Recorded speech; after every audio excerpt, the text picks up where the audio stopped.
Sign this." David handed Vanessa divorce papers at her mother's graveside. The casket was still being lowered. The priest was still praying. She was 7 months pregnant with his child. "Sign it now." His voice was cold, commanding. His mistress stood behind him, fake tears in her eyes. His parents watched, arms crossed, satisfied smiles. Vanessa's hand shook as she signed. Right there at her mother's grave. She lost everything in that moment. But David made one fatal mistake. He had no idea who her mother really was. He had no idea what she'd left behind, and he had absolutely no idea what was coming for him. Before we dive in, we need to go back to how it all started. But first, make sure you subscribe to this channel and watch till the very end, because what happens next, you wouldn't want to miss it. Now, let's dive into the story. The cemetery was silent except for the sound of dirt hitting wood. Vanessa Reynolds stood at the edge of her mother's grave, her hand resting on her swollen belly, trying to breathe through the pain that had nothing to do with pregnancy. The Atlanta sky hung gray and heavy, matching the weight pressing down on her chest. Margaret Lawson was gone. The woman who raised her, protected her, loved her without conditions, was now 6 ft under, and Vanessa had never felt more alone. Her husband, David, stood beside her, but he might as well have been a stranger. His hand was cold and hers, his body rigid, his eyes fixed on something beyond the casket, being lowered into the earth. She squeezed his fingers, desperate for comfort, for connection, for anything that reminded her she wasn't completely abandoned. He pulled away. The pastor's voice droned on about ashes and dust, about God's mercy and eternal peace. But Vanessa heard none of it. She was watching David's hand slide into his jacket pocket, watching his jaw clench, watching him pull out a manila envelope that looked too official, too deliberate for a funeral. He turned to her, his face blank, his eyes empty of the warmth she once knew. "Vanessa," his voice cut through the pastor's prayer. She looked at him, confused, still holding on to hope that whatever was happening wasn't what her gut was screaming at her. He handed her the envelope. "What is this?" she whispered. "Divorce papers. I already signed them." The words hit her like a physical blow. She staggered back, her hand gripping the envelope as if it might explode. "What?" Her voice cracked. "David, what are you talking about?" He looked away toward the line of black cars parked along the cemetery path. "It's over. This marriage us. It's better this way. Better this way." Her mother was being buried. She was carrying his child. And he thought now was the time to hand her divorce papers. "Are you serious right now?" Her voice rose, panic mixing with rage. "My mother just died. I'm pregnant with your baby. You're doing this here." David's face twitched.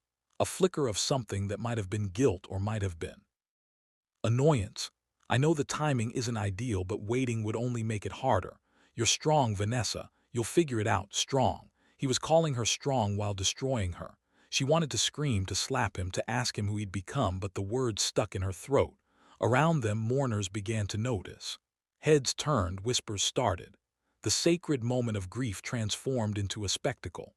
Vanessa felt their eyes on her, felt the weight of their judgment, their pity, their curiosity about what she'd done to deserve this public humiliation. That's when she saw them. David's parents, Robert and Linda Reynolds, standing 30 ft away beneath a black umbrella that served no purpose since it wasn't raining. They weren't crying. They weren't mourning with her. They were watching, waiting. Linda's mouth curved into something that looked dangerously close to satisfaction. This wasn't spontaneous. This was planned, orchestrated. They had waited for her weakest moment and used her mother's funeral as the backdrop for her destruction. "Why?" Vanessa's voice came out hollow. "Why are you doing this?" David straightened his tie, avoiding her eyes. "Because I need you to understand that this is final. I'm with Claudia now. She's pregnant and she needs me." The name slammed into her like a truck. Claudia, his coworker, the woman whose texts lit up his phone at midnight. The woman Vanessa had asked about months ago, only to be told she was paranoid, insecure, imagining things. Claudia is pregnant. Vanessa's knees almost gave out. "You're leaving me pregnant with your child." For another woman who's also pregnant with your child, it's complicated. He shoved his hands into his pockets like this was a business transaction. "I don't expect you to understand, but Claudia makes me happy. She makes me feel alive." He paused, searching for words that would cut deepest. "You make me feel trapped. Trapped." The word carved itself into her brain. 2 years of marriage, of building a life together, of creating a child together, reduced to one word: trapped. Vanessa looked down at the divorce papers in her shaking hands, then at her belly, then at the fresh grave holding her mother. Everything she loved, everything she counted on, was either dead or walking away. The mirrors were fully watching now, the pretense of respect abandoned in favor of front row seats to her destruction. She could hear the whispers, feel the questions forming in their minds. What did she do wrong? Why would he leave her like this? Maybe she wasn't enough. Maybe she deserved it. You're making a mistake. Her voice came out steady, colder than she knew she was capable of. You have no idea what you're doing. David actually smiled, not a kind smile, a pitying one. I know exactly what I'm doing. I'm choosing my happiness, something you should try. He turned and walked away. No hug, no apology, no acknowledgement of the vows he broke or the life he was abandoning. He just walked back to his parents, who welcomed him with approving nods like he'd done something honorable. Vanessa stood frozen at her mother's graveside, divorce papers clutched in one hand, her other hand protecting her belly.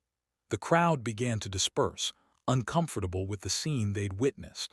Some offered hollow condolences that felt like insults. Others avoided her eyes completely, as if betrayal was contagious. She waited until everyone left, until the workers began shoveling dirt into the grave, until she was completely alone except for the ghost of her mother and the weight of her shattered life. She knelt in the dirt, not caring about her dress, not caring about anything except the unbearable pressure in her chest. I don't know what to do, Mom. Tears came hard and fast. He left me right here, right now, at your funeral. How could anyone be that cruel? The wind picked up, rustling through the autumn leaves, and something shifted inside her. Grief mixed with rage, humiliation mixed with determination. Her mother had taught her many things, but the most important was this: never let them see you break. Whatever David and his family thought they'd accomplished today, whatever game Claudia thought she'd won, it wasn't over. Not by a long shot. Vanessa didn't know about the fortune yet. Didn't know about the $500 million her mother had hidden away, carefully structured to protect her from exactly this kind of betrayal. Didn't know that this absolute worst moment of her life was actually the setup for the greatest comeback anyone would ever witness. But she would find out soon. And when she did, David Reynolds would spend the rest of his life regretting every choice he made at that cemetery. Every cold word, every calculated cruelty, every moment he underestimated the woman carrying his child. He thought he'd buried her along with her mother. He had no idea he'd just awakened something far more dangerous. A woman with nothing left to lose and everything to gain. The days after the funeral blurred into a nightmare Vanessa couldn't wake up from. She sat in the house she'd shared with David, surrounded by his absence, staring at walls that suddenly felt like they were closing in. Every corner held a memory that now tasted like poison. The couch where they'd planned baby names. The kitchen where he'd kissed her forehead and promised forever. The bedroom where they'd created the life now growing inside her. All of it was a lie. The divorce papers sat on the coffee table, mocking her every time she walked past. She hadn't signed them yet. Not because she thought there was hope, but because signing felt like agreeing that she deserved this, that somehow she'd failed. That David walking away at her mother's funeral was justified. Her phone buzzed constantly those first few days, but not with support. David's sister called to tell her she was making this harder than it needed to be by not signing immediately. His mother, Linda, sent a text that read, "David needs to move forward with his life. Stop being selfish." Selfish. She was 7 months pregnant, grieving her mother and watching her marriage disintegrate, but she was the selfish one. The neighbors whispered when she checked the mail. Friends who used to invite her to brunch suddenly stopped responding to texts. The ones who did reach out came with questions disguised as concern. What happened between you two? Did you know about Claudia? Were there problems we didn't see? Each question felt like an accusation, like they were searching for proof that she'd caused this, that David's betrayal was somehow her fault. Social media became a minefield. David had been careful, strategic, even planting seeds of his narrative before handing her those papers. Posts about choosing happiness over settling. And sometimes the hardest decisions are the right ones flooded his page. Each one liked and supported by people who had no idea what he'd actually done. Claudia played her role perfectly, too. pictures of her hand on her belly, captions about unexpected blessings and finding love when you least expect it. The comment section was full of people congratulating them, celebrating their brave decision to follow their hearts. Nobody asked about the pregnant wife left behind at a funeral. Nobody cared about that story. Vanessa stopped looking at her phone, stopped answering the door, stopped pretending she was okay when she wasn't. She spent most days in her mother's study, the one room in the house that still felt safe, surrounded by Margaret's books and the faint smell of her perfume that somehow still lingered. It was there on the 5th day after the funeral that everything changed. She was looking for her mother's address book, thinking maybe there was anyone who could help her figure out what to do next. The drawer stuck as she pulled it, and when she forced it open, something fell out from underneath. An envelope, cream-colored, sealed, with her name written in her mother's handwriting. Vanessa's hands shook as she opened it. Inside was a letter and a small key. "My dearest Vanessa," the letter began, and just seeing her mother's words made her throat tight. "If you're reading this, I'm gone. And I pray you never needed this letter. But knowing the world we live in, knowing the people who surround you, I prepared for the worst. In the safe deposit box at First Atlanta Bank, box 447, you'll find documents that will change everything. Accounts, properties, investments. I've spent 30 years building something that nobody knows about, and I built it for you. For moments like this, when people show you who they really are, believe them. Then use what I've given you to rise above them. Trust no one until they've earned it. Protect yourself and my grandchild. And remember, patience is the greatest weapon you'll ever have. I love you more than words can express. Show them what a Lawson woman is made of, Mom." Vanessa read the letter 3 times, her heart pounding harder with each word. Accounts, properties. Her mother had worked as a bookkeeper for small businesses her whole life. Lived modestly, never showed any signs of wealth. What was she talking about? She grabbed her keys and drove to the bank, the letter clutched in her hand, her mind racing with questions she couldn't answer. The safe deposit room was cold and private, and when the attendant left her alone with box 447, Vanessa's hands trembled so badly she could barely fit the key in the lock. Inside were folders, legal documents, account statements, property deeds, and numbers that made her head spin. $500 million. Her mother had accumulated $500 million across investments, real estate holdings, and business ventures Vanessa had never heard of. How was this possible? She pulled out document after document, each one revealing another layer of her mother's secret empire. Commercial properties across 3 states, stakes in tech startups that had exploded in value, carefully managed investment portfolios that had grown exponentially over decades. Margaret Lawson hadn't just been a bookkeeper. She'd been a genius, quietly building wealth while everyone around her assumed she was barely getting by. The documents were organized perfectly, each folder labeled with instructions, contact information for lawyers and financial advisors, and notes in her mother's handwriting explaining the strategy behind each investment. At the bottom of the box was another letter, shorter this time. "You're probably in shock. Good. Use that shock as fuel. These assets are structured to protect you completely. David has no claim to any of it. His family has no power here. Take your time. Learn everything. Then when you're ready, show them exactly what they lost when they underestimated you." Vanessa sat in that cold bank room for 2 hours, absorbing the reality of what her mother had done. This wasn't just money. This was power. This was freedom. This was the ability to fight back against everyone who tried to crush her. She thought about David, probably with Claudia right now, celebrating his escape from the burden of their marriage.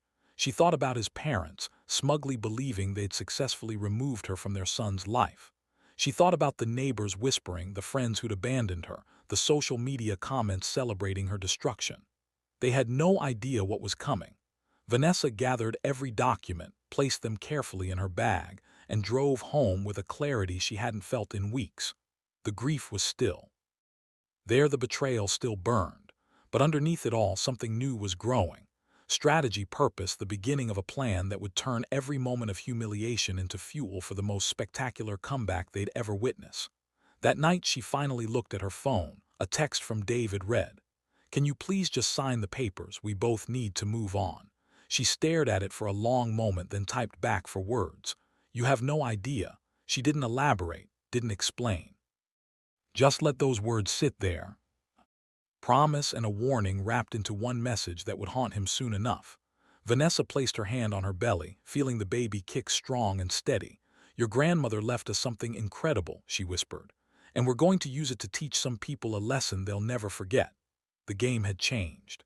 David thought he'd won by walking away. Claudia thought she'd stolen the prize. The Reynolds family thought they'd eliminated a problem, but they'd actually just created their worst nightmare. A woman with nothing to lose, everything to gain, and the resources to make sure justice wasn't just served, but delivered with perfect, devastating precision. Vanessa spent the next week locked in her mother's study, surrounded by documents that rewrote everything she thought she knew about Margaret Lawson. The woman who clipped coupons and bought store-brand groceries had been playing chess while everyone else was playing checkers. Every property deed told a story. Every investment statement revealed a calculated move. Her mother hadn't just saved money. She'd built an empire so quietly that not even her own daughter had suspected. The portfolio was staggering in its scope and sophistication. Commercial real estate in Atlanta, Charlotte, and Miami. A 12% stake in a tech company that had gone public 5 years ago and tripled in value. Municipal bonds, blue-chip stocks, private equity investments in startups that most people had never heard of but were now worth millions. Margaret had diversified across industries, across markets, across risk levels with the precision of someone who'd studied every angle and anticipated every outcome. Vanessa found herself talking to her mother's ghost as she went through each file. "How did you do this? How did you hide this from everyone?" Then she'd find another note in Margaret's handwriting, and it was like her mother was answering. One note tucked into a folder about the Miami properties read, "People see what they expect to see. I let them see a simple bookkeeper. They never look deeper." Another note attached to documents about a private investment fund said, "The best protection is being underestimated. Let them think you're small, then strike when they least expect it." Her mother had known that people would try to use Vanessa, manipulate her, betray her. She'd built this fortune not just as inheritance, but as armor, as weapons, as tools for the war Vanessa didn't even know she'd be fighting. The phone number at the bottom of her mother's instruction letter connected her to James Morrison, a lawyer who'd been managing Margaret's legal affairs for 20 years. They met at his downtown office, a sleek space on the 40th floor with views that stretched across Atlanta. James was in his 60s, sharp-eyed and direct with a kind of calm authority that came from decades of protecting powerful people. "Your mother was one of the most brilliant clients I've ever had," he said, settling into his chair across from Vanessa. "She started with almost nothing and built something most people couldn't build with 10 times the starting capital." Vanessa leaned forward. "Why didn't she tell me? Why keep a secret?" James smiled slightly. "Because she was protecting you. If David or his family had known about this wealth, do you think they would have waited until after her death to make their move? They would have tried to control you years ago." The words hit hard because they were true. If the Reynolds family had known about $500 million, they would have sunk their claws in deep, making sure David stayed married to secure access to it. "Margaret structured everything specifically to keep you protected," James continued, pulling out another set of documents. "Every asset is in trust with you as the sole beneficiary. David has zero claim to any of it, even though you were married when she passed. The prenup you signed before your wedding, the one his parents insisted on, that works in your favor now. It clearly states that inheritance and family assets remain separate." Vanessa remembered that prenup, remembered how Linda Reynolds had pushed it, claiming it was standard procedure for their family. They've been so focused on protecting David's modest trust fund that they'd accidentally protected Vanessa's massive inheritance. "What can I do with all this?" Vanessa asked, her hand resting on her belly. "I mean practically, what are my options?" James pulled up a presentation on his computer screen. "You can do whatever you want. These assets generate approximately $2.3 million monthly in passive income. The properties are managed by professional firms. The investments are diversified enough that market swings won't destroy you. Your mother built this to be self-sustaining. $2.3 million a month. Vanessa's mind struggled to process it. She'd been worried about how she'd afford diapers and daycare as a single mother. And now she was learning she'd never have to worry about money again.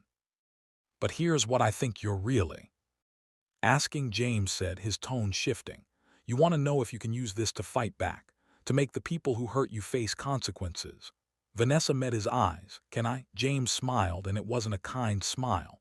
It was the smile of someone who'd been waiting for this question. Your mother anticipated that too. She left very specific instructions about what to do if you were ever betrayed or abandoned. She called it her justice protocol. He pulled out another folder, this one marked with Vanessa's name and the word emergency in red ink. Inside were strategies, contact lists, and step-by-step plans for various scenarios. Margaret had literally written a playbook for her daughter's revenge. She thought of everything. Vanessa whispered, reading through the notes. "Everything." James nodded. She knew people, knew how they operated, knew that kindness was often mistaken for weakness. So she made sure you'd have the tools to correct that mistake when the time came. Over the next hour, James walked Vanessa through the structure of her inheritance, explaining how each piece could be leveraged, how the wealth could be revealed or hidden depending on her strategy, how the legal protections her mother had built would keep David and his family from ever touching a cent. "There's one more thing," James said as their meeting was wrapping up.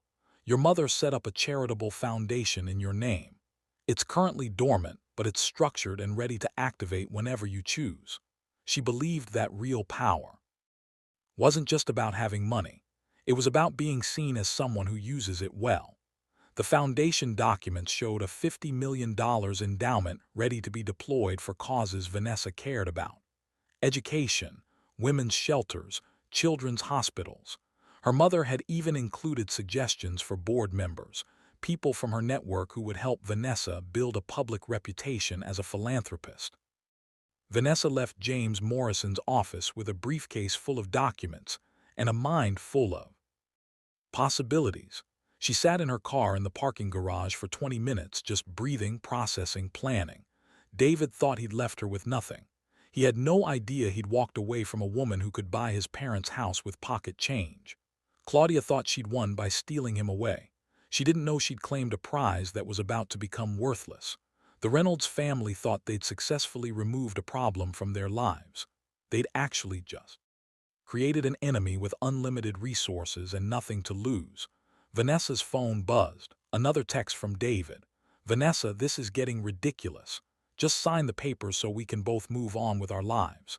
She stared at the message, then at the briefcase beside her filled with proof of a fortune he couldn't imagine. She typed back slowly, carefully, each word chosen for maximum impact. "I'll sign when I'm ready. Until then, enjoy your new life. I know I'm about to enjoy mine." She hit send and started the car. There was so much work to do.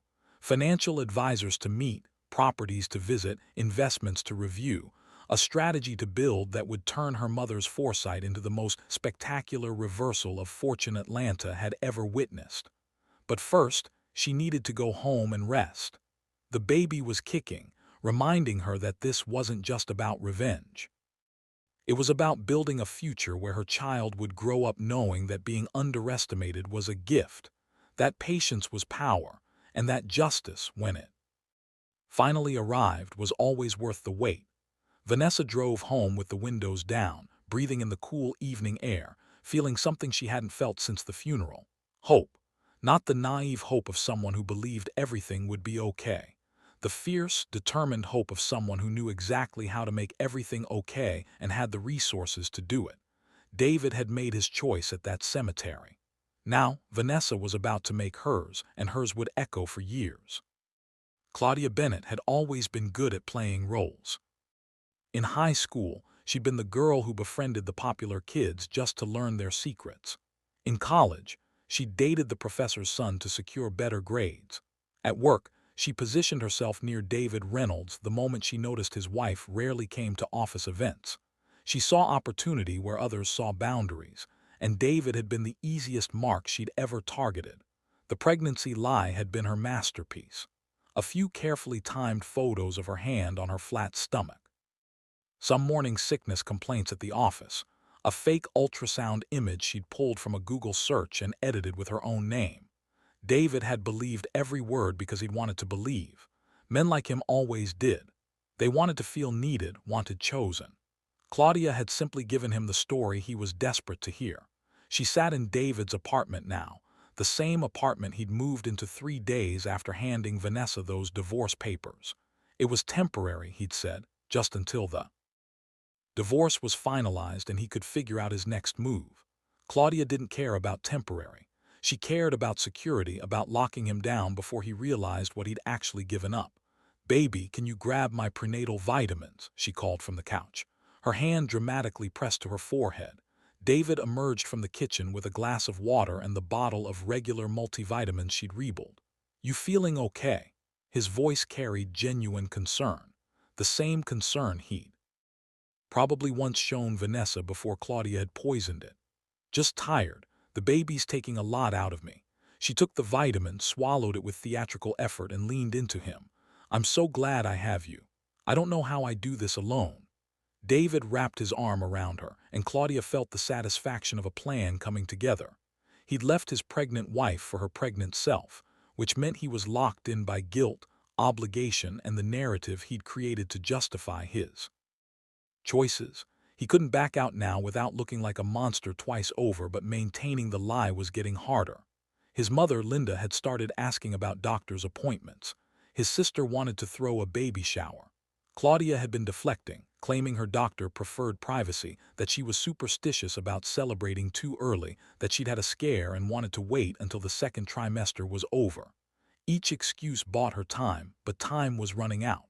She was supposedly 4 months pregnant now, and soon people would expect a visible bump she couldn't fake.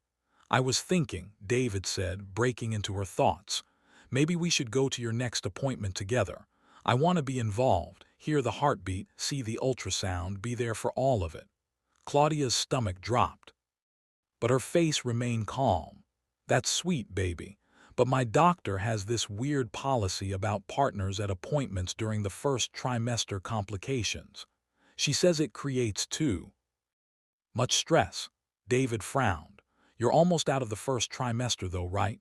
When does that policy end?" "Soon," Claudia said quickly. "Very soon. I promise you'll be at every appointment after that." She kissed him before he could ask more questions, using physical distraction the way she always did when conversations got dangerous. It worked. It always worked with David. He was so easy to manipulate that sometimes Claudia wondered if he'd always been this weak or if she'd just gotten that good.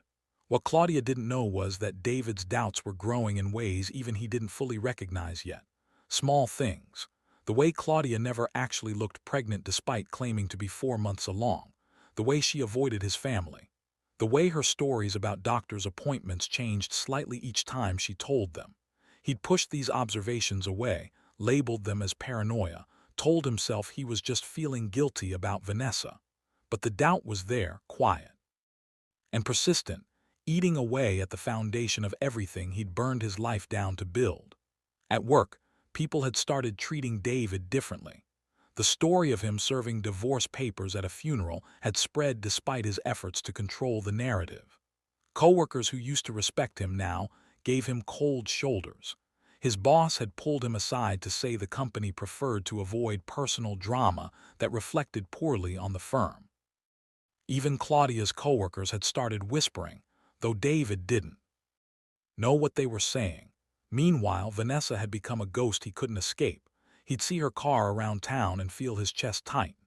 He'd get her brief text responses to his demands about signing the papers, and the calm coldness of her words unsettled him more than tears ever could. She wasn't falling apart like he'd expected. She wasn't begging him to come back.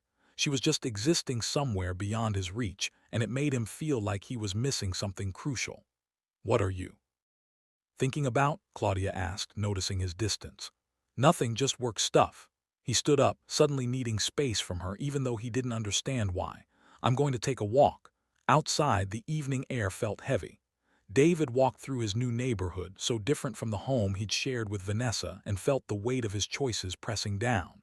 He destroyed his marriage for this, for Claudia, for the promise of a baby and a fresh start. But what if it was all wrong? What if he made a mistake that couldn't be fixed? His phone buzzed, a text from his mother. "Linda, we need to talk about Vanessa. Call me," he called, dreading whatever lecture was coming. "What's going on? Have you noticed anything strange about Vanessa lately?" Linda's voice was sharp with something David couldn't identify. Concern, fear. "What do you mean strange?" "She was at the mayor's charity luncheon today, sitting at a VIP table, wearing clothes that cost more than your car, talking to people we've been trying to get meetings with for years." David's mind went blank. That's impossible. Vanessa doesn't know those people. She can't afford those clothes. You must have seen someone who looked like her. It was her, David. I saw her up close. She saw me too, and she smiled. Not a friendly smile. The kind of smile that says she knows something we don't. David hung up and immediately searched social media for anything about the luncheon. There, tagged in multiple photos, was Vanessa. Hi, Vanessa. Except she didn't look like him anymore. She looked powerful confidence. She was glowing despite being 8 months pregnant, wearing a dress that probably cost thousands, surrounded by Atlanta's elite like she'd always belonged there. How was this possible? Her mother had been a bookkeeper. Vanessa had worked part-time at a nonprofit. They'd always struggled with money, always worried about bills. Where was this coming from? David. Claudia's voice came from the doorway. "You've been out here for 20 minutes. Come back inside." He turned to look at her, really look at her. And for the first time since this whole thing started, he saw her clearly. The way she positioned herself, the way she performed vulnerability, the way she never actually showed him proof of anything she claimed. The pregnancy test she'd shown him could have been anyone's. The ultrasound could have been downloaded from the internet. He'd never actually gone to a doctor's appointment, never actually heard a heartbeat, never actually seen proof beyond her word. "Claudia, I want to go to your next doctor's appointment." His voice was firm now. "No excuses, no policies, I'm coming with you." Her face flickered just for a second, but he saw it. Panic. "Baby, I told you, I don't care what you told me, I'm coming. If you're really pregnant with my child, there's no reason for me to not be there." Claudia's jaw tightened. "Fine, I'll schedule something and let you know." But they both knew she wouldn't. They both knew the game had just shifted. David walked past her back into the apartment, his mind racing with questions he should have asked months ago. What had he actually given up?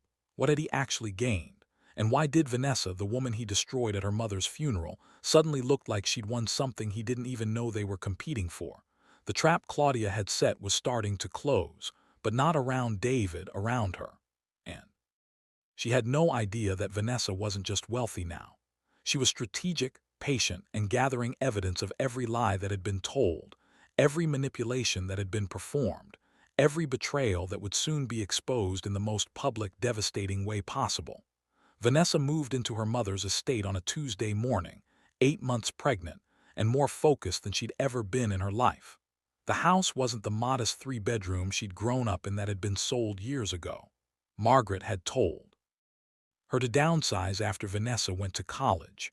What a lie that had been. The real estate sat 20 minutes outside Atlanta, hidden behind gates and old oak trees, a sprawling property that Margaret had purchased under a trust name nobody would connect to her. 6 bedrooms, a library that smelled like leather and old money, windows that overlooked gardens Vanessa didn't even know her mother owned. This was where Margaret had really lived, where she'd planned and strategized and built an empire while everyone thought she was clipping coupons in a small apartment. Vanessa walked through rooms filled with her mother's presence, touching furniture that cost more than most people's cars, and felt the full weight of inheritance settling on her shoulders. This wasn't just money. This was responsibility, legacy, the obligation to use what her mother built to protect herself and destroy anyone who thought they could use her. She met with Catherine Zhao the next day, a financial advisor whose name had been at the top of Margaret's contact list with 3 stars next to it. Catherine's office was in Buckhead, glass and steel, and the kind of quiet confidence that came from managing billions. She was younger than Vanessa expected, maybe 40, with sharp eyes that seemed to calculate everything before she spoke. "Your mother was extraordinary," Catherine said, pulling up files on her computer. "Most of my clients inherit wealth. Margaret created from almost nothing. Do you understand how rare that is? Vanessa shifted in her chair, her hand resting on her belly. I'm starting to, Catherine smiled. Good, because now we need to talk about what you want to do with it. Your mother's strategy was defense and growth. She built walls around her assets, made sure they multiplied and stayed invisible. But you're in a different position. You've been attacked. So the question is, do you want to stay invisible or do you want them to see what they lost? The question hung in the air between them.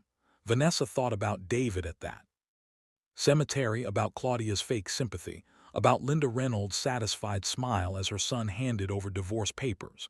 She thought about the whispers, the judgment, the way everyone had assumed she was weak and defeated.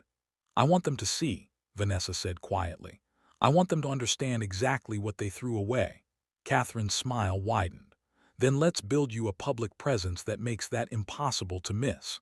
Over the next 3 hours, they mapped out a strategy that was equal parts business and psychological warfare. Vanessa would start appearing at charity events, the kind where Atlanta's elite gathered to see and be seen. She'd join boards of organizations that mattered, show up in society pages, position herself as a philanthropist and businesswoman emerging from grief. Every appearance would be calculated to reach David's social circle, to make him hear whispers about his ex-wife's mysterious wealth, to plant seeds of doubt about every choice he'd made. We'll also activate your mother's foundation, Catherine said, pulling up documents. $50 million to start, focused on causes that will get media attention. Women's shelters, children's hospitals, education programs for underprivileged kids. You'll be seen as someone who uses wealth to help people, which makes you untouchable when the truth about David and Claudia comes out. Vanessa leaned forward.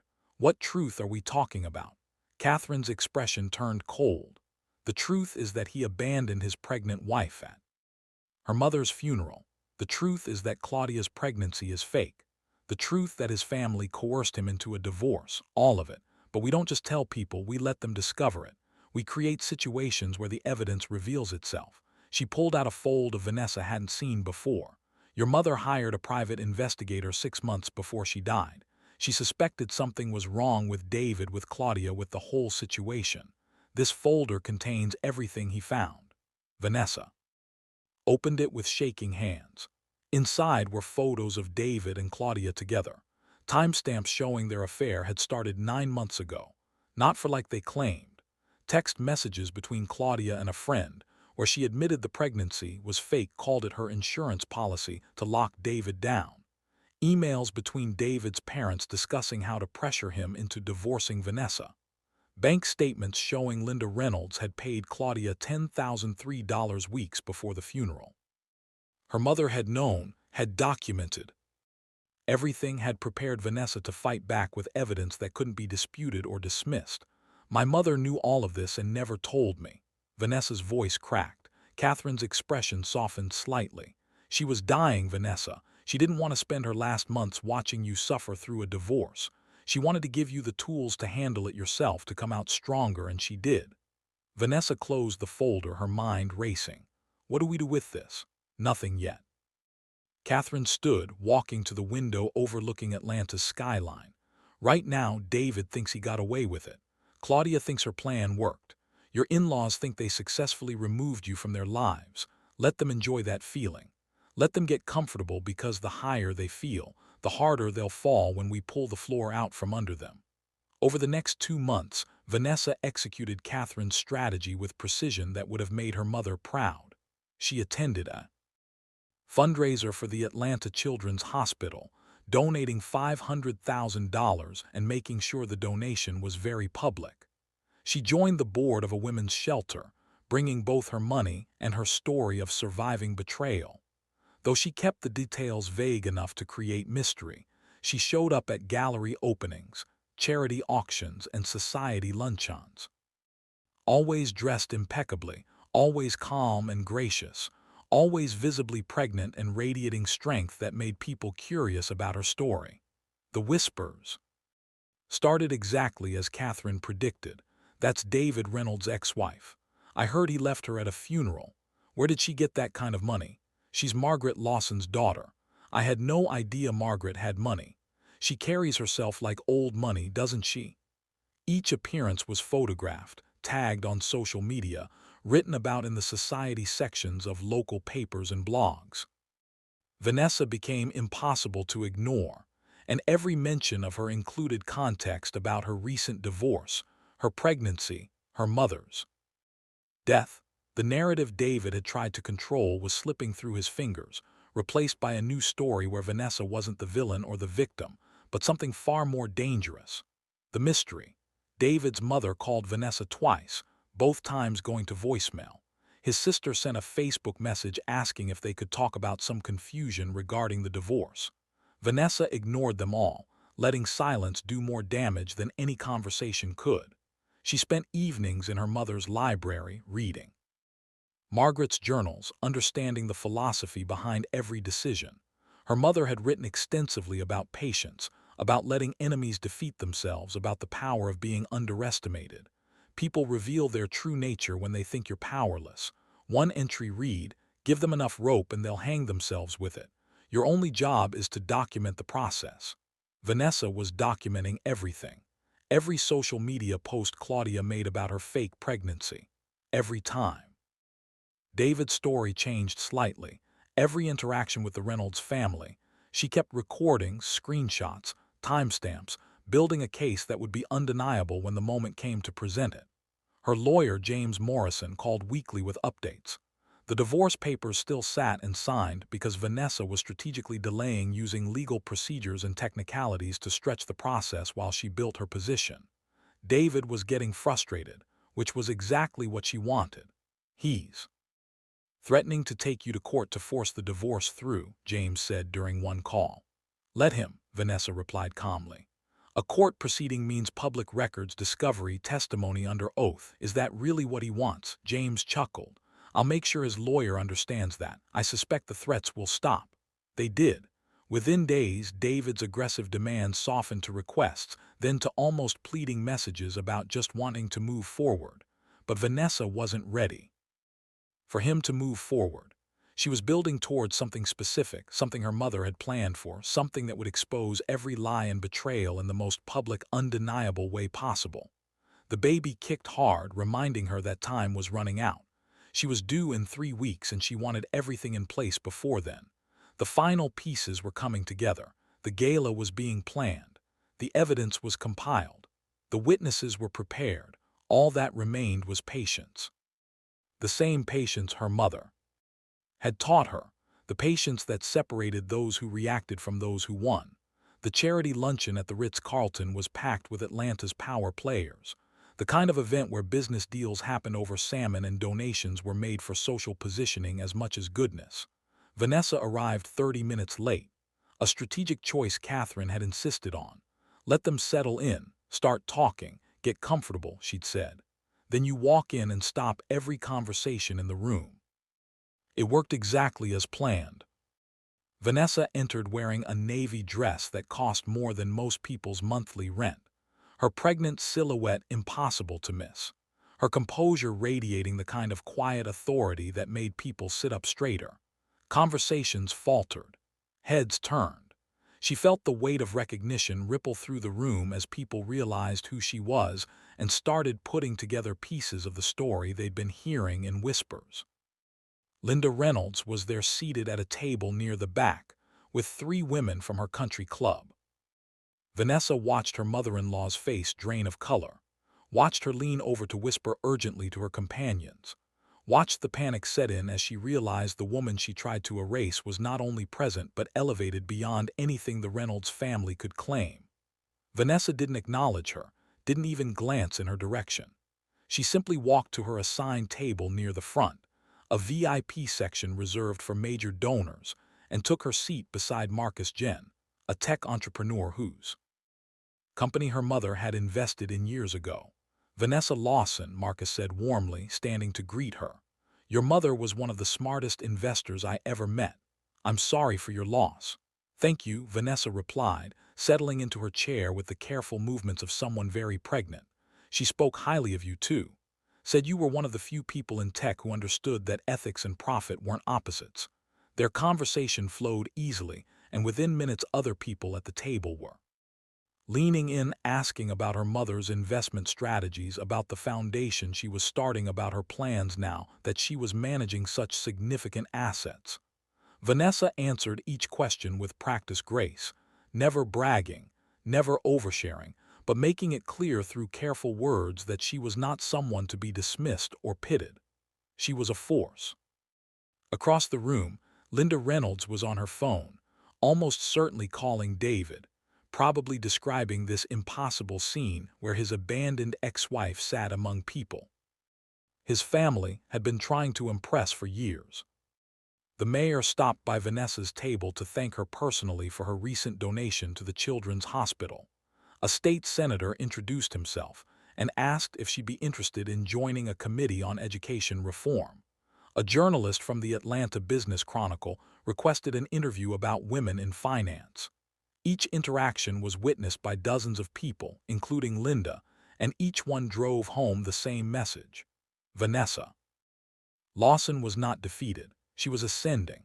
When the luncheon ended, Vanessa made her way slowly toward the exit, stopping to chat with several people who approached her. She saw Linda intercept her path and for a moment considered simply walking past. But that would look weak, like she was avoiding confrontation, so she stopped and waited. Her face neutral, her body language relaxed despite the tension coiling in her stomach. Vanessa. Linda's voice was tight, controlled, like she was speaking to a child who'd misbehaved. We need to talk. Hello, Linda, how are you? Vanessa's tone was pleasant, almost warm, which clearly threw her mother-in-law off balance. I'm confused, very confused. What are you doing here? How did you get a seat at the VIP table? Where did that dress come from? Linda's eyes scanned her up and down, searching for answers that made sense. I was invited because I'm a donor. The dress is just a dress. Is there something specific you wanted to discuss? Vanessa kept her voice calm, refusing to give Linda the reaction she was fishing for. Linda stepped closer, lowering her voice. David told me your mother was a bookkeeper, that you've been living on his income. So where's all this coming from? The donations, the clothes, the sudden appearance at events like this. Vanessa smiled, and it wasn't a kind smile. My mother was many things Linda didn't share with people who didn't need to know. Turns out she taught me the same skill. She let that sink in for a moment before continuing. Now, if you'll excuse me, I have another appointment. It was lovely seeing you. She walked away before Linda could respond, feeling the satisfaction of leaving her mother-in-law speechless and scrambling for answers she'd never get until Vanessa was ready to give them. That evening, David called. Vanessa let it go to voicemail 3 times before finally answering on the 4th attempt. What do you want, David? Her voice was tired but not weak, exhausted but not broken. My mother said she saw you today at some charity thing. She said you were sitting with the mayor and wearing designer clothes and acting like some kind of socialite. He sounded angry, confused, like her existence outside of his narrative was a personal offense. I attended a luncheon. Is that a problem? Where are you getting the money for this, Vanessa? For the donations people are talking about? For the lifestyle you're suddenly living? Did you take out loans? Because if you're going into debt to make some kind of point, I'm not in debt, David. I'm fine. Better than fine, actually. Is there anything else? The silence on the other end stretched long enough that Vanessa almost hung up. Who was your mother, really? His voice was quieter now, uncertain in a way she'd never heard before. Because I'm hearing things that don't make sense. People saying she was connected to businesses, investments, property deals. But that's impossible. She worked as a bookkeeper for small companies. She lived in that tiny apartment. She drove a 15-year-old car. My mother was exactly who she needed to be in every situation, Vanessa said carefully. She taught me that the best protection is being underestimated. Looks like she was right. What does that mean? It means you made assumptions about who I was, who my family was, what I was worth, and those assumptions were wrong, catastrophically wrong. Anything else? David's breathing was heavy on the line. Are you trying to get back at me? Is this some kind of revenge? Vanessa laughed, a sound with no humor in it. Revenge would require me to care what you think, David. I'm just living my life. The life my mother prepared me for. The life I would have been living all along if she told me the truth sooner. Vanessa, I don't. Her voice cut sharp. Whatever you're about to say, don't. You made your choice at my mother's funeral. You handed me divorce papers while they lowered her into the ground. You chose Claudia and her convenient pregnancy over your actual pregnant wife. You chose your parents' approval over your marriage vows. So now you get to live with those choices while I live with mine." She hung up before he could respond, her hands shaking slightly from the confrontation but her resolve stronger than ever. The cracks were showing. David's confidence was wavering. His family's certainty was crumbling. The narrative they controlled was being rewritten in real time, and there was nothing they could do to stop it. Over the next 2 weeks, Vanessa's presence became impossible to ignore. She appeared at a hospital fundraiser where she donated $250,000 and gave a brief speech about her mother's belief in accessible health care. She attended a gallery opening where her purchase of 3 paintings made the society pages. She joined a breakfast meeting for women entrepreneurs where she talked about inherited wealth and the responsibility to use it wisely. Each appearance generated buzz. Each photo generated questions. Each story generated doubt about the version of events David had been selling. His coworkers started treating him differently with a mix of suspicion and pity that suggested they'd heard rumors he couldn't control. Claudia's social media posts about her pregnancy had slowed down, probably because people were starting to ask questions about why she never showed any visible signs of being 6 months along. The Reynolds family, who'd been so confident in their orchestrated divorce, were now the subjects of gossip, suggesting they'd massively miscalculated who Vanessa Lawson actually was. And through it all, Vanessa maintained her calm, her grace, her strategic patience. She documented every interaction, every attempted contact from David's family, every shift in public perception. She was building towards something specific, something that would crystallize all of this momentum into a single devastating moment of revelation. The baby was due in 10 days. The gala was scheduled for 2 weeks after her due date, giving her time to recover enough to attend. Everything was aligned, every piece was in place. Every person who betrayed her was about to learn what happened when you underestimated a woman with nothing to lose, everything to gain, and the resources to make sure justice wasn't just served, but delivered with precision that would leave them speechless. David had thought he was escaping a trap when he handed her those divorce papers. He'd actually walked right into one, and soon, very soon, it would snap shut around him, Claudia, and everyone who'd helped them. The reversal wasn't coming. It was already here. They just didn't know it yet. David couldn't sleep anymore. He'd lie awake at 3:00 in the morning, staring at the ceiling of his temporary apartment, replaying every conversation with Vanessa, every sighting his mother reported, every whisper he'd heard at work about his ex-wife's mysterious wealth. The woman he'd left sobbing at a graveside was now appearing in society pages, sitting on charity boards and writing checks that made his entire annual salary look like pocket change. None of it made sense. He'd known Margaret Lawson for 2 years, visited her modest apartment dozens of times, attended family dinners where they'd split the bill at casual restaurants. She'd been kind, warm, but clearly not wealthy. So where did $500 million come from? Because that was the number circulating now in whispers, an impossible figure that kept growing with each retelling. Beside him, Claudia shifted in her sleep, her hand instinctively moving to her still flat stomach. 6 months pregnant, she claimed, but there was no bump, no weight gain, nothing except her word and a suspicious reluctance to let him attend any doctor's appointments. He'd been pushing harder lately, demanding to be included, and she'd been deflecting with increasingly transparent excuses. Her doctor was on vacation. The office had scheduling conflicts. She had a scare and needed privacy. Each excuse felt thinner than the last, and David was starting to see patterns he'd been willfully blind to before. The way she angled herself in photos to hide her stomach. The way she wore baggy clothes that should have been unnecessary at 6 months. The way she changed the subject whenever he asked specific questions about symptoms, cravings, or the baby's movement. He wanted to believe her, needed to believe her, because if Claudia was lying, then everything he destroyed had been for nothing. His marriage, his reputation, his self-respect. All of it sacrificed for a woman who might be running the oldest con in history. His phone buzzed on the nightstand. A text from his sister Rachel. We need to talk about Vanessa tomorrow. Don't make excuses. David deleted it without responding, but the dread settled deeper in his stomach. His family had been pressuring him for weeks to handle the Vanessa situation, to figure out where her money came from, to ensure she wasn't entitled to anything from the Reynolds estate. As if he hadn't already tried, as if Vanessa was taking his calls or answering his questions. She'd become unreachable, operating in circles so far above him that he couldn't even get close enough to demand answers. The divorce papers still sat and signed, tied up in legal procedures his lawyer kept complaining about. She's stalling, his attorney had said during their last meeting, using every technicality available. It's like she wants to drag this out as long as possible.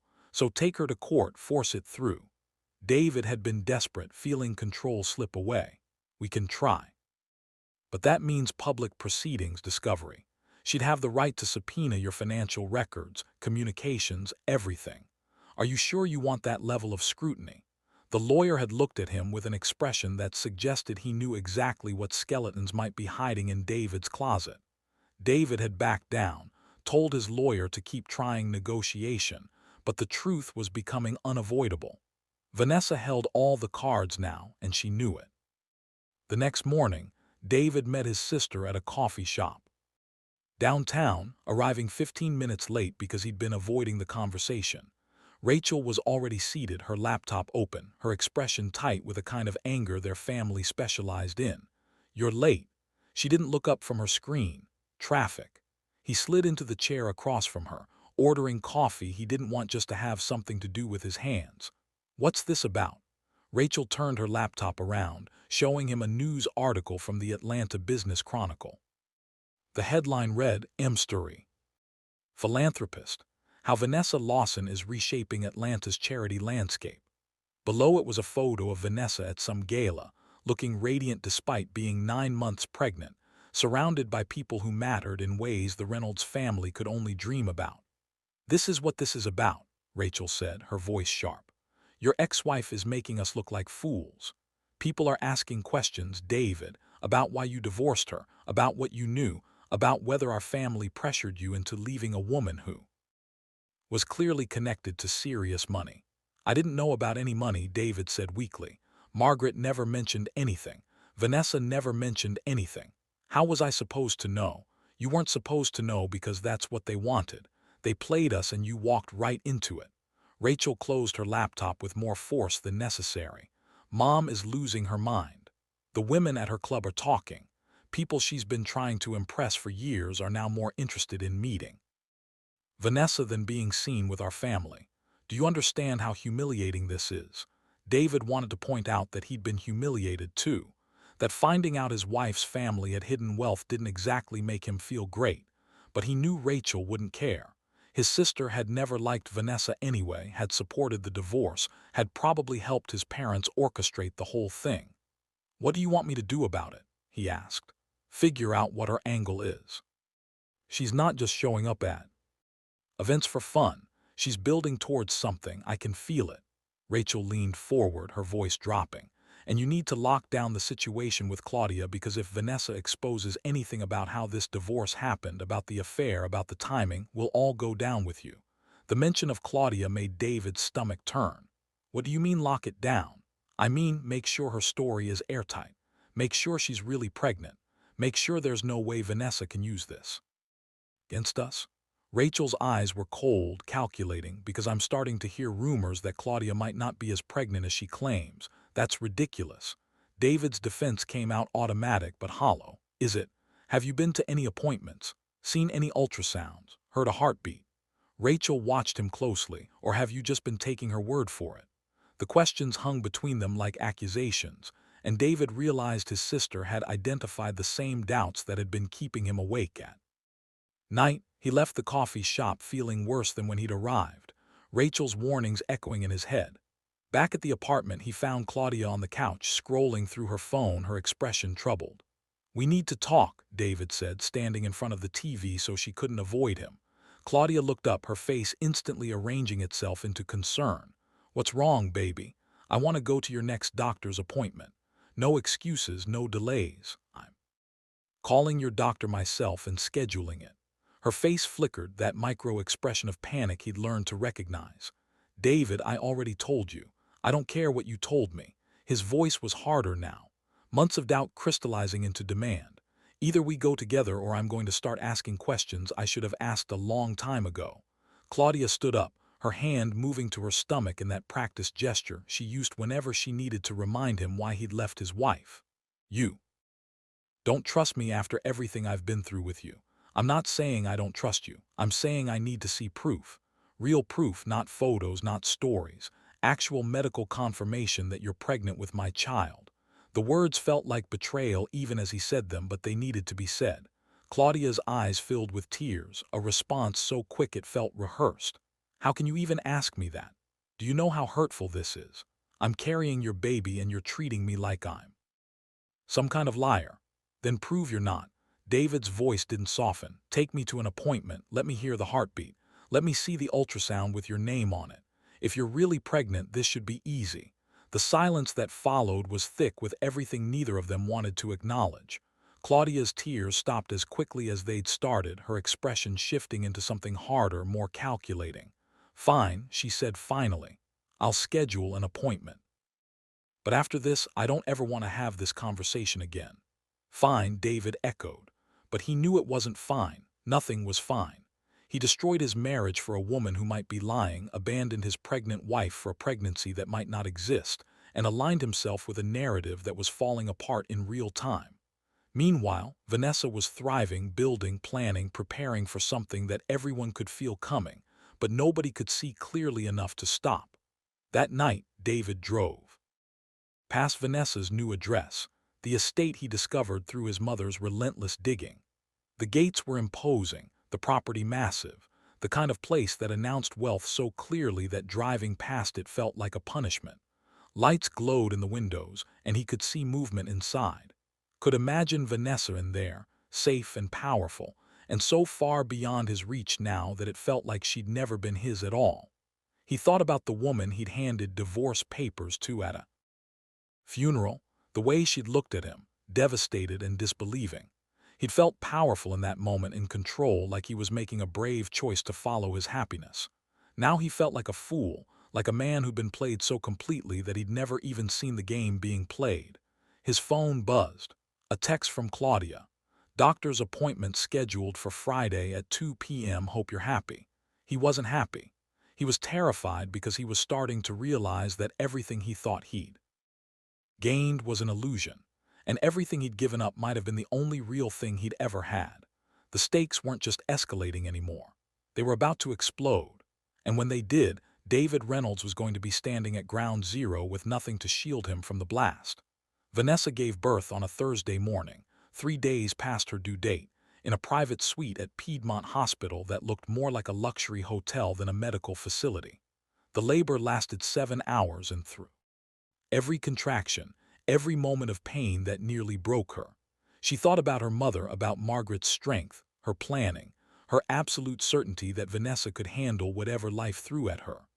When they finally placed her daughter in her arms, a tiny, perfect human with dark hair and lungs that announced her arrival to the entire floor, Vanessa felt something shift inside her chest.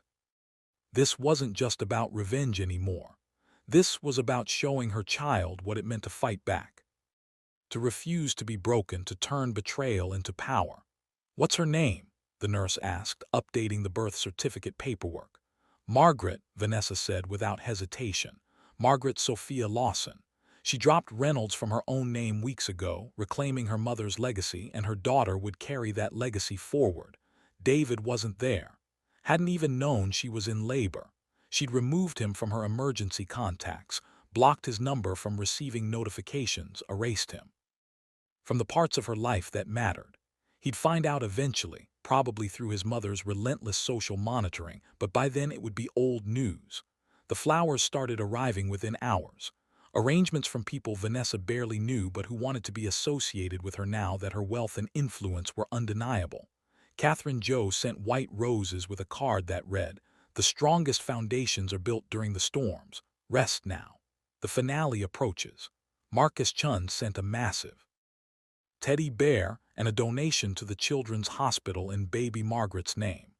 Even the mayor's office sent congratulations, a gesture that would have been unthinkable 3 months ago when Vanessa was just another pregnant woman being abandoned by her husband. She stayed in the hospital for 2 days, recovering and adjusting to motherhood, while Catherine handled the details of the next phase. The gala was scheduled for 2 weeks out, timed perfectly to maximize impact while giving Vanessa enough recovery time to attend. Are you sure you want to do this so soon after giving birth? Catherine had asked during a phone call the day after Margaret was born. I'm sure, Vanessa had replied, watching her daughter sleep in the bassinet beside her bed. If I wait too long, the momentum shifts, people move on, the story changes.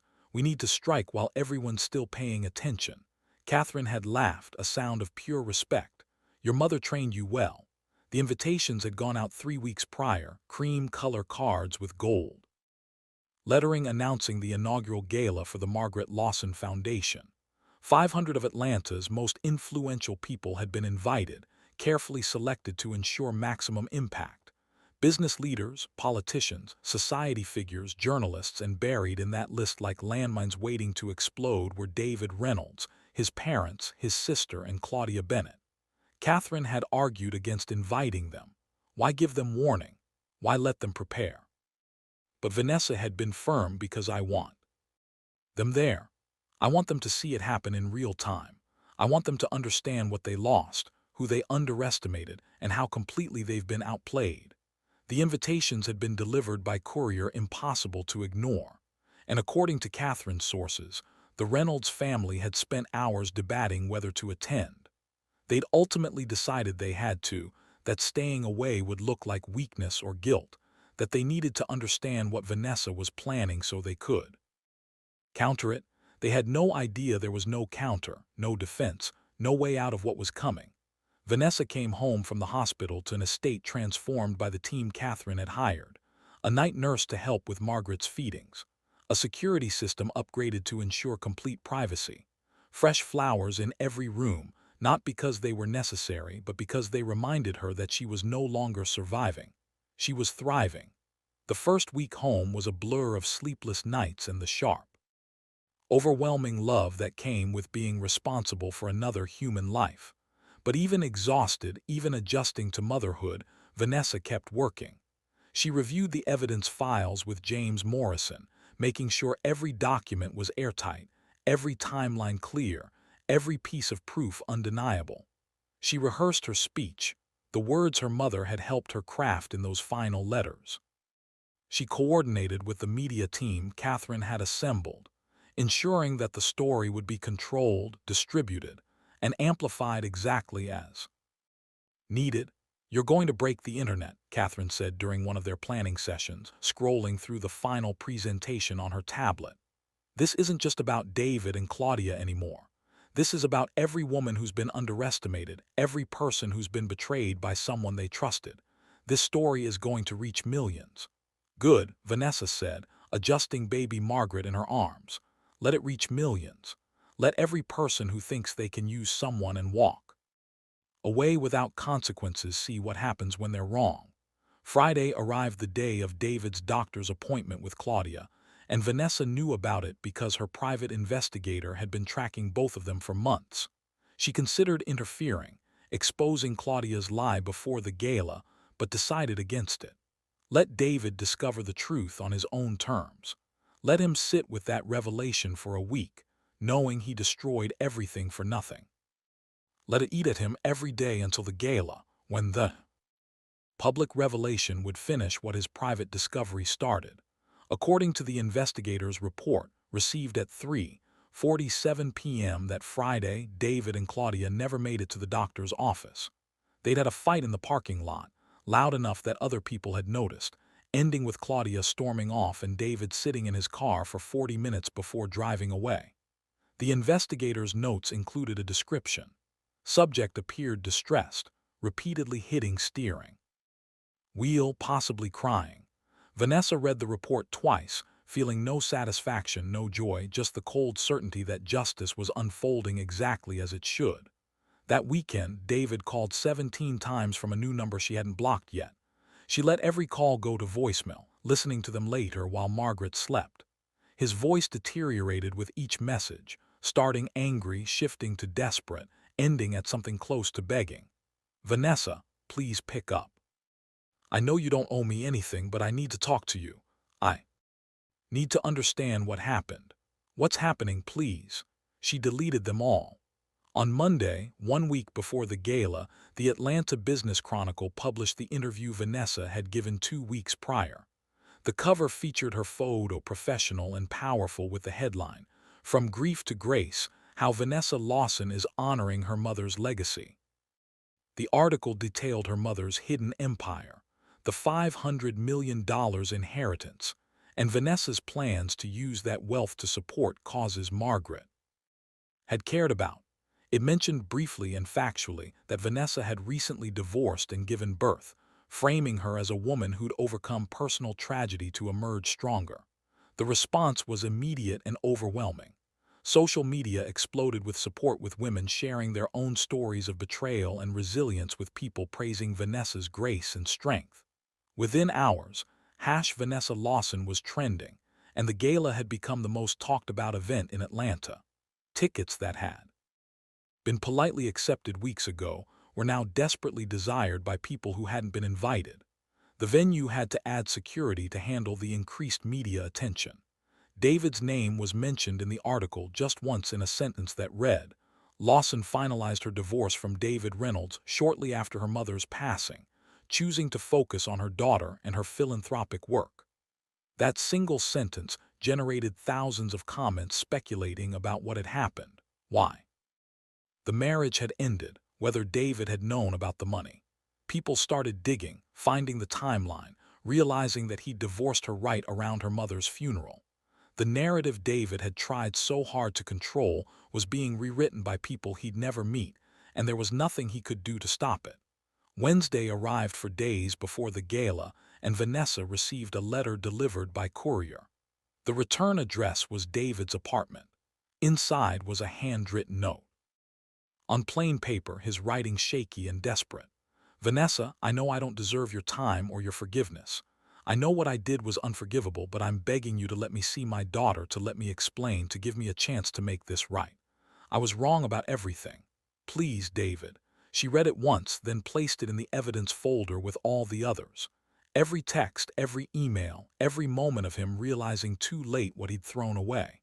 It would all be part of the presentation, part of a story that showed not just what had been done to her, but how thoroughly the people who done it had come to regret it.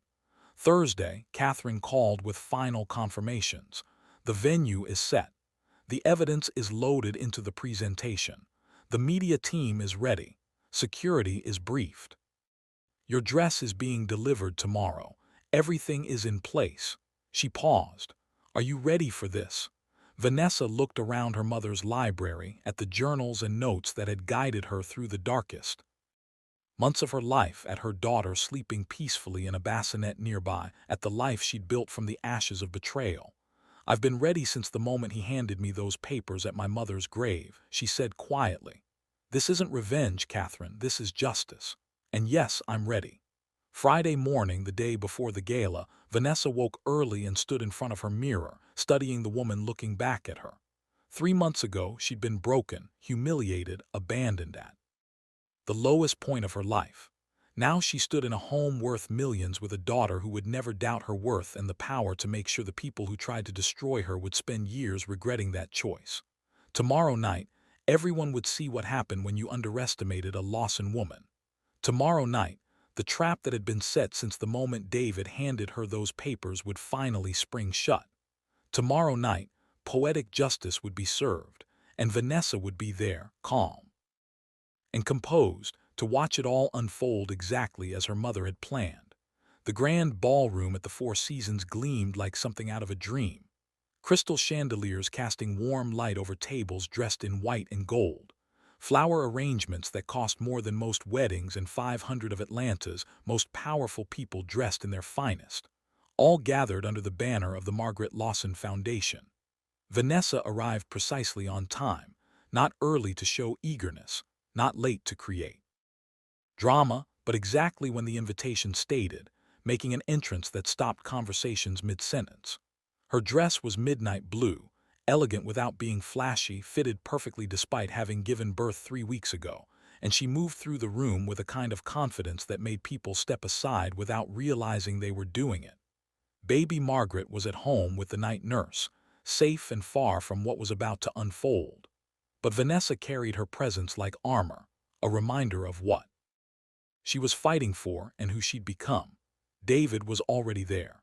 She spotted him immediately standing near the bar with Claudia, who looked uncomfortable in a dress that tried too hard to hide what wasn't there. His parents flanked them like bodyguards. Linda's face tight with a kind of tension that came from knowing something bad was coming, but not knowing what. They dressed for battle in designer labels and forced smiles, probably thinking their presence alone would intimidate Vanessa into softening. Whatever she had planned, they had no idea that their attendance was exactly what she wanted, that every moment of discomfort they felt right now was just the opening act. Marcus Chen approached first, embracing her warmly. "This is incredible, Vanessa. Your mother would be so proud. She planned most of it." Vanessa replied truthfully, "I'm just executing her vision." Around them, guests mingled and admired the presentation boards showcasing the Foundation's planned initiatives, the causes Margaret had cared about, the impact $50 million could make in the right hands.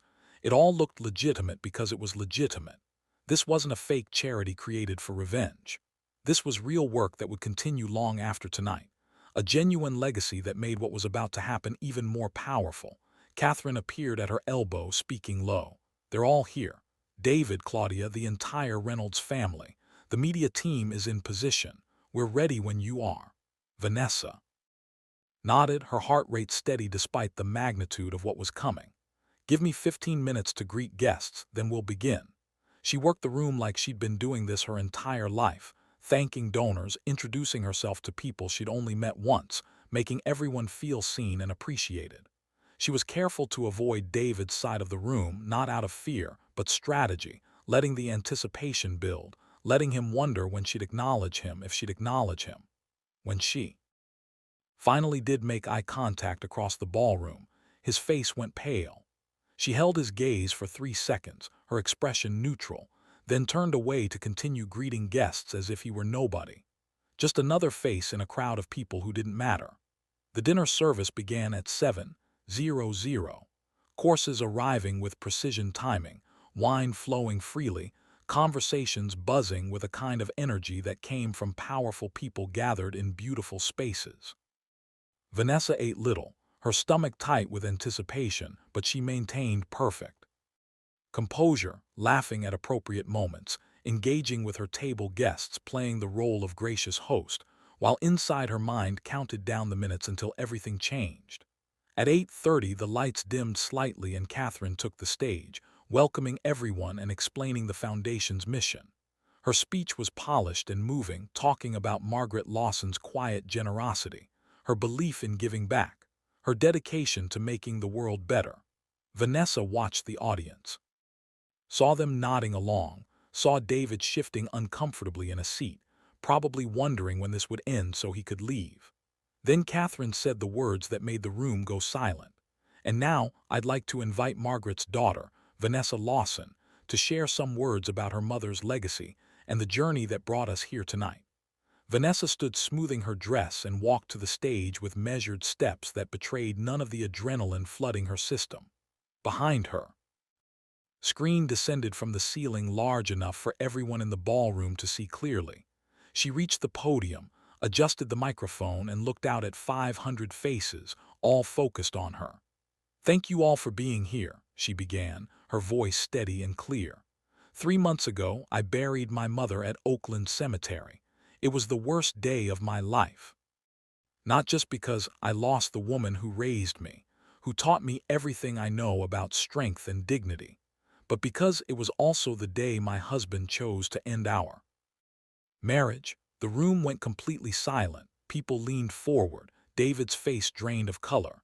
He handed me divorce papers at her graveside in front of everyone while they were lowering her casket into the ground. I was 7 months pregnant with his child. My mother had just died and he chose that moment to walk away. Gasps rippled through the crowd, heads turned toward David's table. Linda Reynolds looked like she might faint. Vanessa continued, her voice never wavering. I share this not for sympathy, but for context. Because what happened next is a story about underestimation, about people who mistake kindness for weakness, about the danger of assuming you know someone's worth. She clicked a button, and the screen behind her lit up with a photo of Margaret Lawson, professional and confident, nothing like the modest woman most people had assumed she was. My mother spent 30 years building a fortune that nobody knew about. $500 million across investments, real estate and business ventures. She lived modestly, worked quietly, and let everyone underestimate her because she understood something profound. The best protection is invisibility until you're ready to be seen. The numbers on the screen made people gasp. Property deeds, investment statements, business holdings, all documented, all real, all proof that Margaret Lawson had been playing a different game than anyone realized. She left it all to me, Vanessa said. Every dollar, every property, every carefully planned investment, and she left me something else too. Instructions. Guidance, a road map for what to do if I was ever betrayed. Click. The screen changed to show text messages between David and Claudia, timestamped 9 months before the funeral, intimate messages, plans to be together, discussions about how to end his marriage. The affair laid bare for everyone to see. My husband didn't leave me spontaneously, Vanessa continued as shocked murmurs filled the room. He was groomed to leave me by a woman who saw opportunity. A woman who worked with him, who targeted him deliberately, and who told him she was pregnant to ensure he wouldn't change his mind. Click.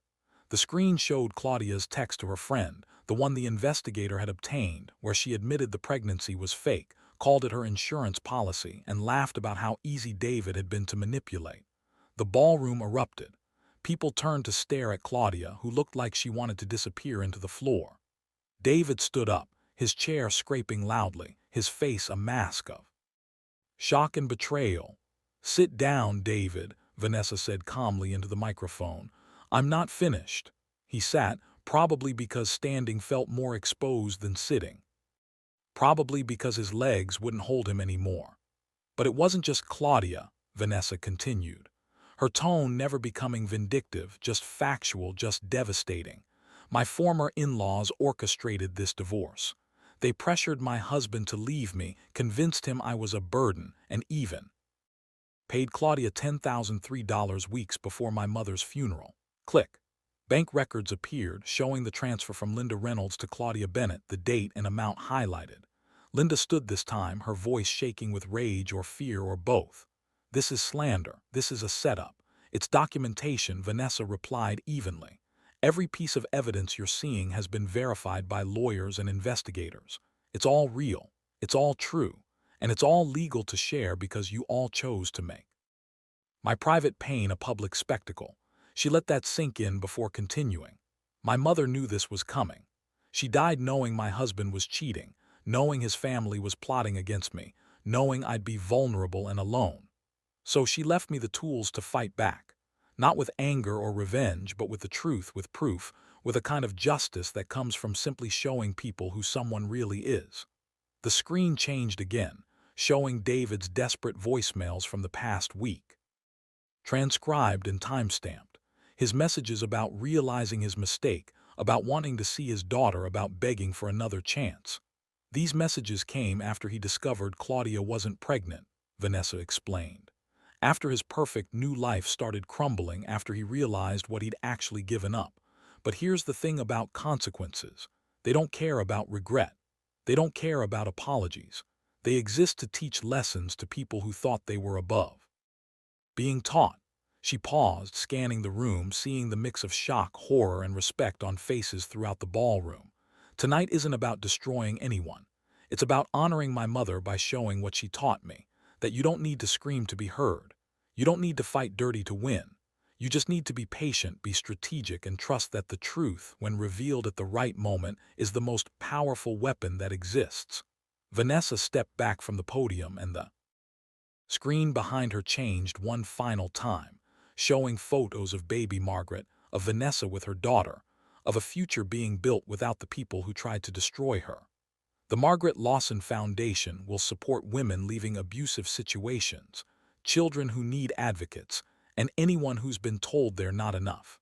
Because my mother taught me that real power isn't about money. It's about using whatever you have to make sure the people who come after you don't have to suffer the way you did. She left the stage to stunned silence that erupted into applause. People standing, some crying, everyone understanding they just witnessed something unprecedented. David sat frozen at his table. Claudia had fled toward the exit, and the Reynolds family looked like they'd aged 10 years in 10 minutes.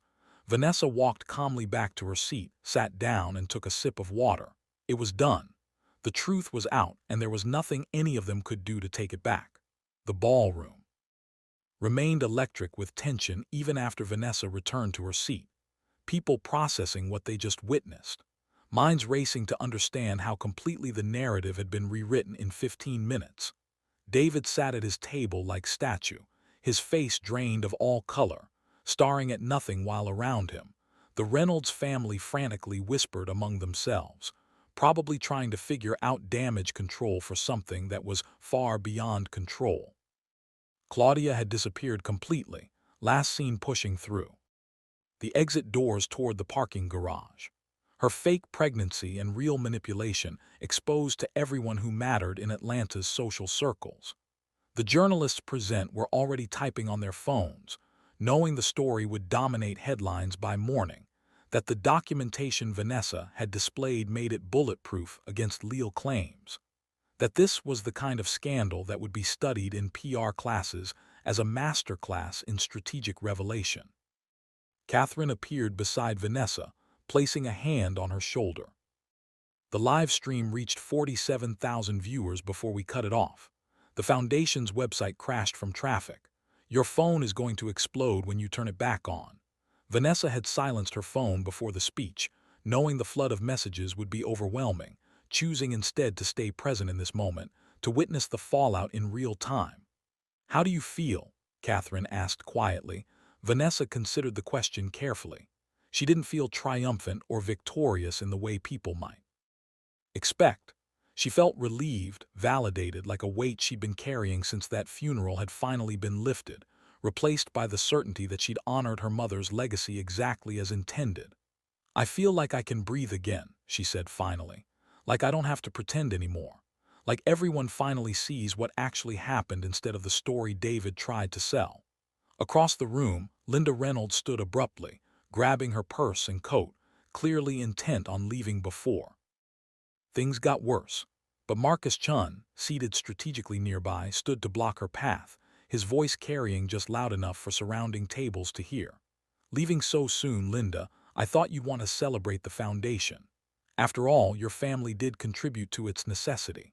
The comment was surgical, polite enough to maintain plausible deniability, but sharp enough to draw blood.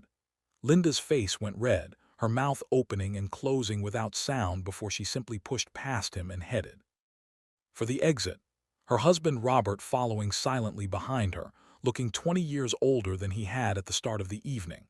Their departure triggered a cascade, other people at their table making excuses and leaving, not wanting to be associated with a scandal this public, this documented, this impossible to defend. David remained seated alone now, staring at the table where his wine glass sat untouched. Vanessa watched him from across the room, feeling no satisfaction in his destruction, just the cold certainty that consequences had arrived exactly as they should.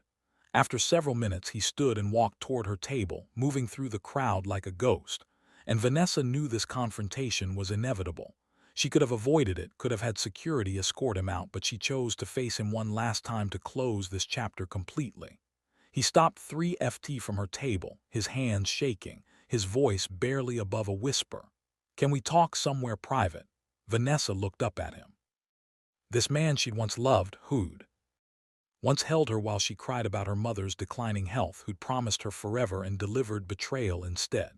There's nothing private left to say. David, you made sure of that when you handed me divorce papers at a funeral. I know what I did. I know I can't fix it. His voice cracked. But please, just 5 minutes. Let me explain. Explain what?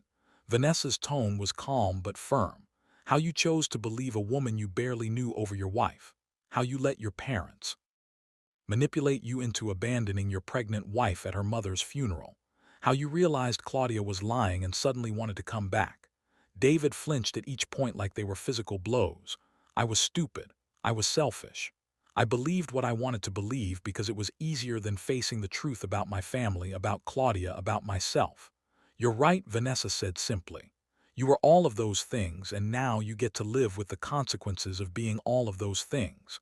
She stood, bringing herself to eye level with him, her voice dropping lower so only he could hear. You thought my mother was a simple bookkeeper. You thought I was weak because I was kind.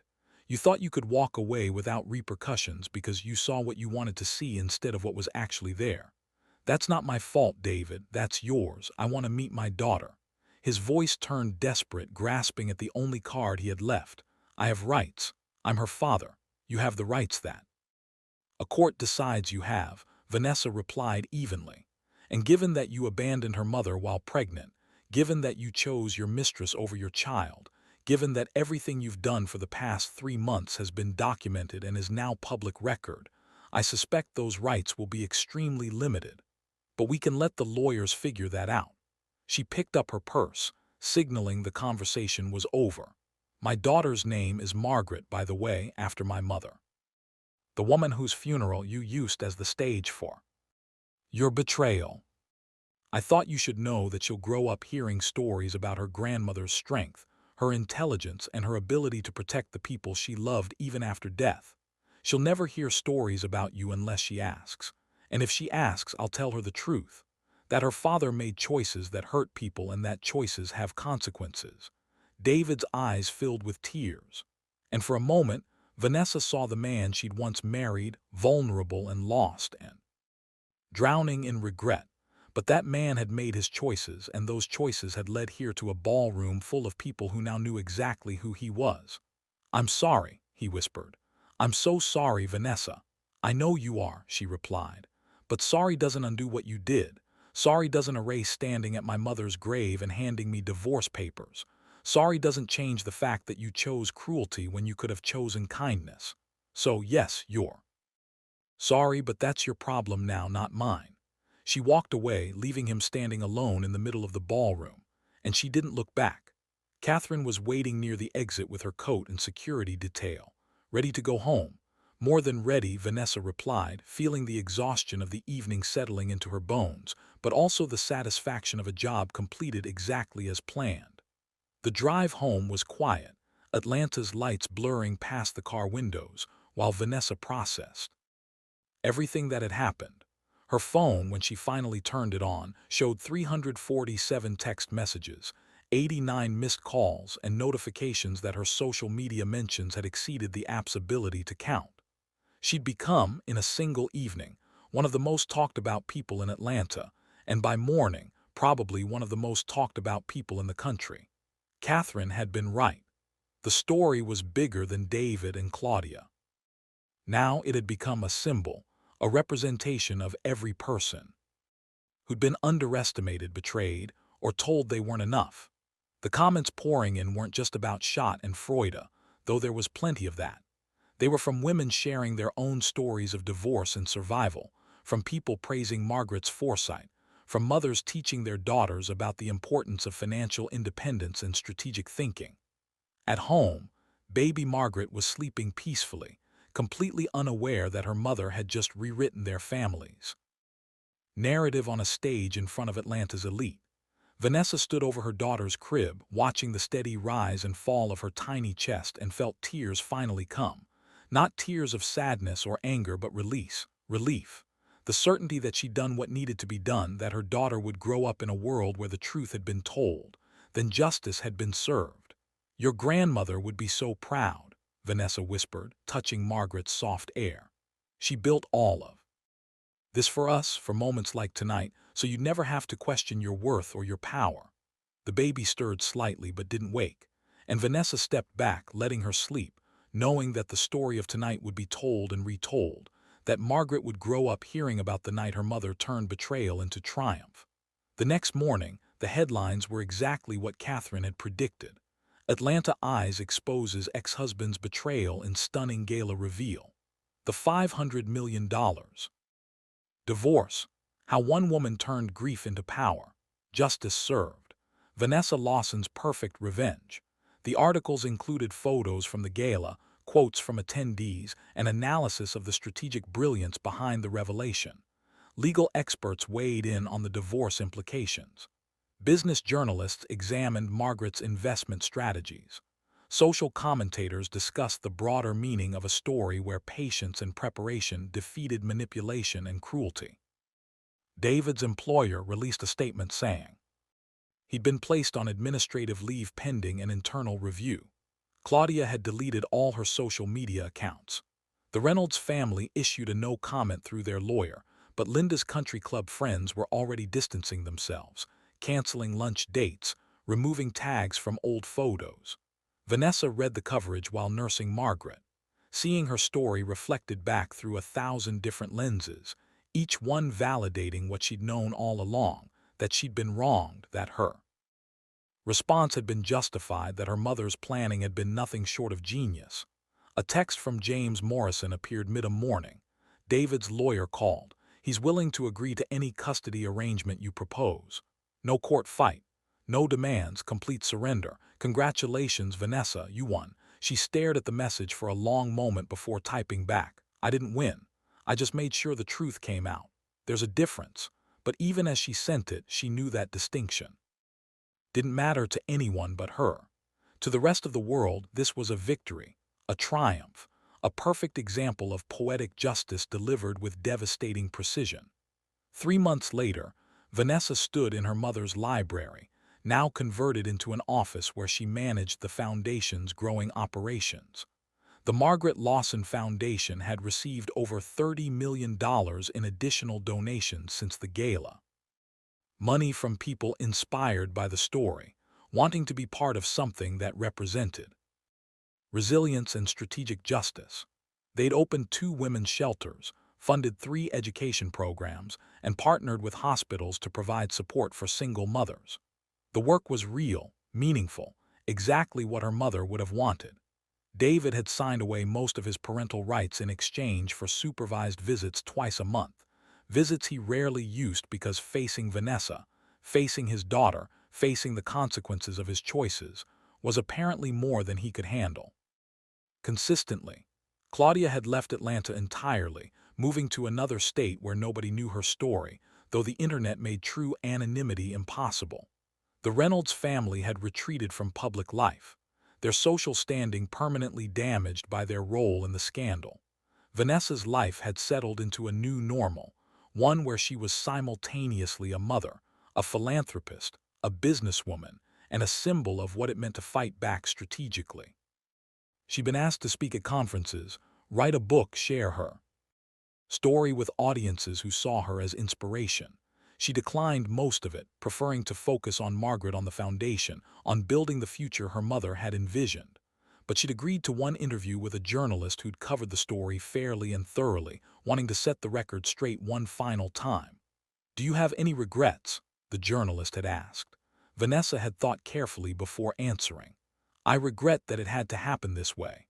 I regret that my mother isn't here to see her granddaughter. I regret that my daughter won't have the traditional family I'd hoped to give her. But I don't regret fighting back. I don't regret exposing the truth. And I don't regret showing people that underestimating someone is one of the most dangerous mistakes you can make." The interview would be published next week, and Vanessa knew it would generate another wave of attention, more discussions about justice and revenge and the line between them.